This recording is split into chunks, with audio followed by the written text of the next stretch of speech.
Hello all! Big பாஸ்க்கு அப்புறமேட்டு நம்ம ஸ்ருதிகா ஃபர்ஸ்ட் டைம் வந்து லைவ்ல வந்திருந்தாங்க.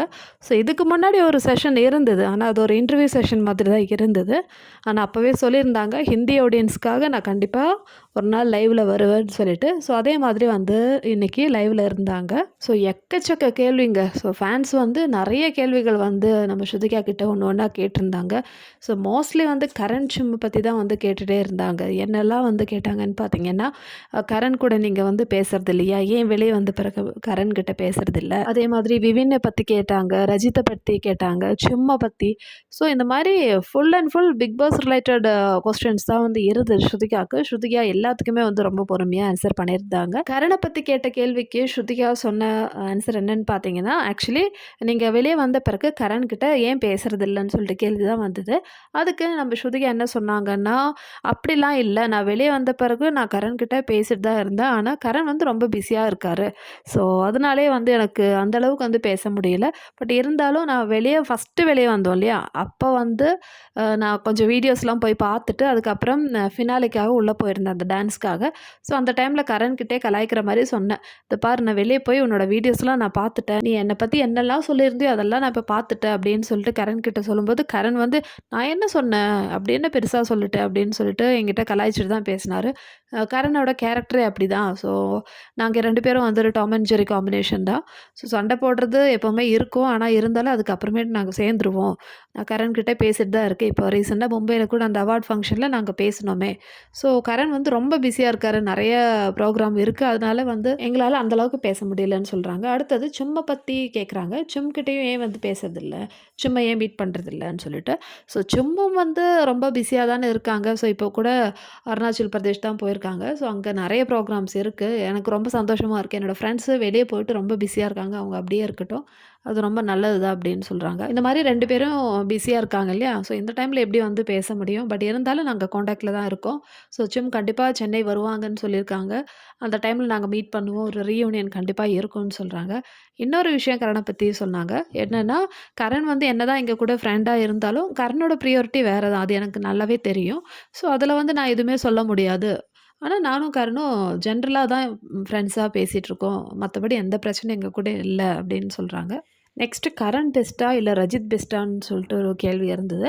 அதுக்கு வந்து ஸ்ருதிகா சொன்ன பதில் என்னன்னு பார்த்தீங்கன்னா, அப்படி சொல்ல முடியாது. ஏன்னா யார் ஒருத்தர்ன்னு சொல்லிட்டு கரெக்ட்டா சொல்ல முடியாது. ஒவ்வொரு சிச்சுவேஷன்ல வந்து ஒவ்வொருத்தர் பெஸ்ட்டா இருக்கலாம்.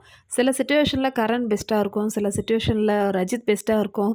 சில சிச்சுவேஷன்ல நான் வந்து தப்பா வந்து சொல்லியிருப்பேன். ஸோ எதுவுமே வந்து நான் வேணும்னே பண்ணல. அங்க என்ன சிச்சுவேஷன் இருந்ததோ அதுக்கேத்த மாரி தான் வந்து நாங்க எல்லாருமே பேசினது, சண்டை போட்டது. ஸோ திருப்பியும் வந்து நான் யாரையாவது ஹேட் பண்ணியிருந்தா, மன்னிச்சுக்கங்க அப்படின்னு சொல்லிட்டு லைவ்லயே சாரி கேட்டிருக்காங்க ஸ்ருதிகா. அடுத்தது விவின பத்தி. விவின் கிட்ட நீங்க ரெகுலரா பேசுறீங்களா? இல்லன்னா டச்ல தான் இருக்கீங்களான்னு கேட்குறாங்க. ஸோ அதுக்கு விவின் கிட்ட நான் எப்பவுமே பேசிட்டு தான் இருப்பேன். ஏன் நான் வந்து வெளிய வந்த பிறகு கரண விட விவின்க்கு தான் வந்து டிசர்விங் சொன்னேன்னா, விவின் வந்து ஒரு நல்ல ஒரு மனிதர். அவர் வந்து உள்ள இருந்தபோதும் சரி, ஒரு ரொம்ப ஜென்டில்மேனா இருந்தாரு. யாரையுமே வந்து பர்சனலா ஹர்ட் ஆவுற மாரி எந்த கமெண்ட்டுமே பேட் வேர்டும் சொல்லல. ஸோ அதனால தான் வந்து விவின் வின்னரா இருந்தா நல்லாருக்கும்னு நான் சொன்னேன் அப்படின்னு ஸ்ருதிகா சொல்றாங்க. அதுக்கப்புறம் விவின் வந்து என்கிட்ட வீடியோ கால்ல பேசினாங்க. விவினோட ஒய்ஃப் ரொம்ப ஸ்வீட்டு. ஸோ அவங்க ஏதோ ஒரு எக்ஸிபிஷன் போட்டிருந்தாங்க. ஸோ அது காமிக்கிறதுக்காக எனக்கு வீடியோ கால் பண்ணியிருந்தாங்க. அர்ஜுன் தான் கால் அட்டெண்ட் பண்ணாங்க. அதுக்கப்புறம் நான் பேசினேன்.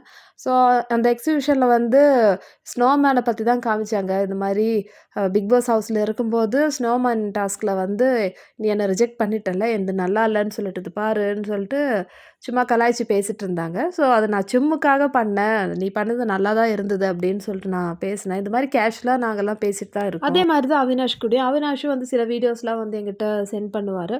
ஸோ இது மாரி நாங்க எல்லாரும் வெளிய வந்த பிறகு ஒரு எனிமியா வந்து யாருமே பார்க்கல. ஸோ நல்லா தான் வந்து பேசிட்டுருக்கோம் அப்படின்னு சொல்றாங்க. அடுத்தது சாஹத் கிட்ட பேசுனீங்களான்னு கேட்கும்போது, ஆமா சாஹத் கிட்ட நாங்க ஆல்ரெடி மீட் பண்ணிட்டோம். ஃபினாலேக்கு முன்னாடி. அதுக்கப்புறமேட்டு இப்போ ரீசெண்டா மும்பை போனேன்ல. ஸோ நான் நைரா வீட்ல தான் இருந்தேன். அந்த டைம்ல சாஹத்தும் வந்து வீடியோ கால் பண்ணாங்க. பிக் பாஸ்ல இருக்கும்போது தான் வந்து அந்த சிச்சுவேஷன் அப்படி இருக்கு. யார்கிட்டயும் வந்து பேசவும் முடியாது. டைவர்ட் ஆவறதுக்கு ஃபோன் இல்ல, நியூஸ் பேப்பர் இல்ல. ஸோ எப்பவுமே வந்து சண்டை இருக்கும் சின்ன சின்ன விஷயங்களுக்கு. ஸோ வெளிய வந்து அது கன்டின்யூ ஆகணும் அவசியமே கிடையாது. யார்கிட்டயும் வந்து நான் எனிமிட்டியாக வந்து பழகலை. ஸோ எல்லாருமே வந்து நல்லா தான் பேசிகிட்ருக்கோன்னு சொல்லிட்டு ஸ்ருதிகா எல்லாத்துக்குமே வந்து பதில் சொல்கிறாங்க. அடுத்தது பக்குவை பற்றி சொல்கிறாங்க. ஸோ நம்மளுக்கு தெரியும் பக்குவை பற்றி என்ன சொல்லுவாங்கன்னு. ஸோ அவர் வந்து ரொம்ப நல்லவர், ரொம்ப டேக் கேர் பண்ணவர் அப்படின்னு சொல்லிட்டு அந்த மாதிரி தான் வந்து பேசினாங்க. அடுத்த ஒரு கேள்வி ஸ்ருதிகா கிட்ட என்ன கேட்டாங்கன்னு பார்த்தீங்கன்னா, கத்ரம் கா கில்லாடி அதாவது அந்த ஃபைட் ஷோ இருக்கு இல்லையா? அதில தான் வந்து கரண் வீர் வந்து வின்னர் ஆனாரு. ஸோ அந்த ஷோல நீங்க கண்டிப்பா வரணும்னு சொல்லிட்டு ஆடியன்ஸ் வந்து சொல்லியிருந்தாங்க. ஸோ அதுக்கு ஸ்ருதிகா என்ன சொன்னாங்கன்னா, எல்லாமே வந்து கடவுள் கையில தான் இருக்கு. எல்லாமே நம்ப பிளான் பண்ண மாதிரி எதுவுமே நடக்காது. ஸோ அவர் என்ன நினைக்கிறாரோ அதுக்கேத்த மாரி தான் வந்து எல்லாமே நடக்கும். ஸோ நான் அப்படி அதில பார்ட்டிசிபேட் பண்ணணும்னு இருந்திருந்தா, கண்டிப்பா நான் பார்ட்டிசிபேட் பண்ணுவேன்னு சொல்றாங்க. ஸோ ஸ்ருதிகா இனிமே அடுத்த ஷோஸ்லலாம் வருவாங்களா இல்லையான்னு சொல்லிட்டு நம்ம வெயிட் பண்ணி தான் பார்க்கணும் மக்களே. நெக்ஸ்ட்டு ஸ்ருதிகாவோட பிராண்ட் இருக்கு இல்லையா? தரி பிராண்டு, அதுக்கப்புறம் அவங்களுடைய ஸ்கின் கேர் காஸ்மெட்டிக்ஸ்லாம். ஸோ அதெல்லாம் வந்து பேசின்னு இருந்தாங்க. ஸோ இந்த மாதிரி தான் போயிடுச்சு லைவ். அப்போ சரி மக்களே, இந்த வீடியோ பிடிச்சிருந்தா சேனல் லைக் பண்ணுங்க, ஷேர் பண்ணுங்க அண்ட் சப்ஸ்கிரைப் பண்ணுங்க.